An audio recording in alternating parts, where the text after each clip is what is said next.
एक समय की बात है, एक खूबसूरत गांव में नव्या नाम की एक लड़की रहती थी।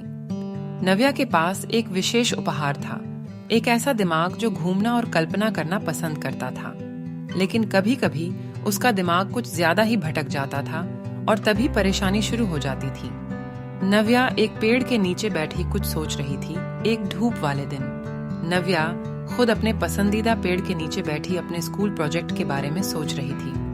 नव्या उत्सुक थी कि अगर ये गलत विषय चुनूं तो क्या होगा, यदि किसी को मेरे विचार पसंद नहीं आए तो क्या होगा। दिन रात में बदल गए और नव्या के विचार ऐसे घूमने लगे जैसे जब आप तेज हवा के कारण पत्तों या कागजों को हवा में तेजी से घूमते हुए देखते हैं। उसका अत्यधिक सोचना एक झूले की तरह था जो कभी नहीं रुकता।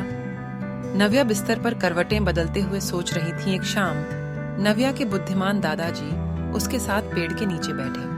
दादाजी नव्या से धीरे से बोलते हैं, क्या सोच रही हो मेरी बच्ची? दादाजी, मैं अपने स्कूल प्रोजेक्ट के बारे में सोचना बंद नहीं कर सकती। अगर मैं कोई गलती करूं तो क्या होगा? दादाजी मुस्कुराते हुए, तुम्हें पता है नव्या, ज्यादा सोचना एक कला की तरह है। मैं तुम्हें एक कहानी सुनाता हूँ। दादाजी एक कहानी सुनाने लगे। दादाजी ने नव्या को तब के बारे में बताया जब वह एक युवा कलाकार थे। वह इस बारे में बहुत ज्यादा सोचते थे कि पेंटिंग कैसे बनाई जाए, लेकिन फिर उन्होंने इसे आसान बनाने का एक विशेष तरीका खोजा। इसे जादुई तकनीक कहा जाता है।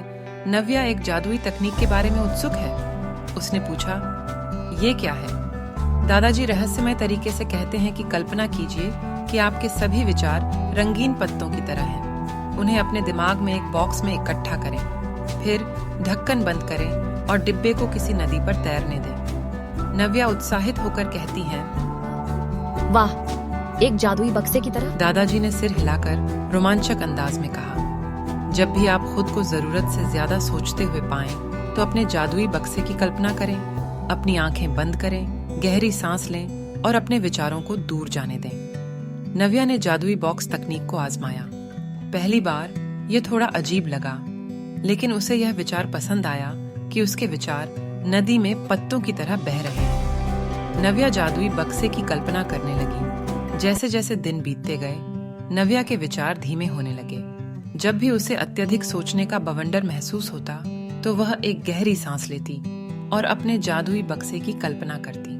नव्या उत्साहित होकर अपने दादाजी से कहती है, यह काम कर रहा है, मैं ज्यादा नहीं सोच रही हूँ। दादाजी गर्व से कहते हैं, तुम विचारों के तूफान को वश में करना सीख रही हो नव्या।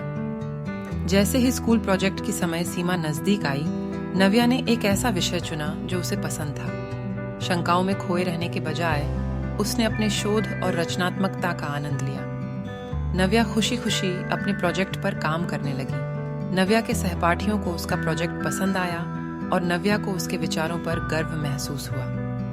नव्या प्रसन्न होकर अपने दादाजी से कहती है, आपके जादुई बक्से ने वास्तव में मेरी मदद की। दादाजी मुस्कुराए और बोले, हाँ मेरी प्रिय, याद रखना, विचार जंगली घोड़ों की तरह होते हैं। थोड़े से जादू से आप हमेशा उनका मार्गदर्शन कर सकते हैं। नव्या पेड़ के नीचे बैठी खुश और संतुष्ट महसूस कर रही थी। और जहां तक नव्या के जादुई बक्से की बात है, तो यह अत्यधिक सोचने के खिलाफ उसका गुप्त हथियार बन गया, जिससे उसे एक खुशहाल और शांतिपूर्ण जीवन जीने में मदद मिली। मेरे प्यारे दोस्तों, अगली बार जब आप खुद को अत्यधिक सोचने में खोया हुआ पाएं, तो बस नव्या के जादुई बक्से के बारे में सोचें और कल्पना करें कि आपके विचार नदी में पत्तों की तरह तैर रहे हैं। याद रखें, जादू का एक स्पर्श सबसे तूफानी विचारों को भी शांत कर सकता है। जब तक हम दोबारा न मिलें, अपने विचारों को हल्का और अपनी कल्पना को उज्जवल बनाए रखें। और अधिक प्रेरक कहानियों के लिए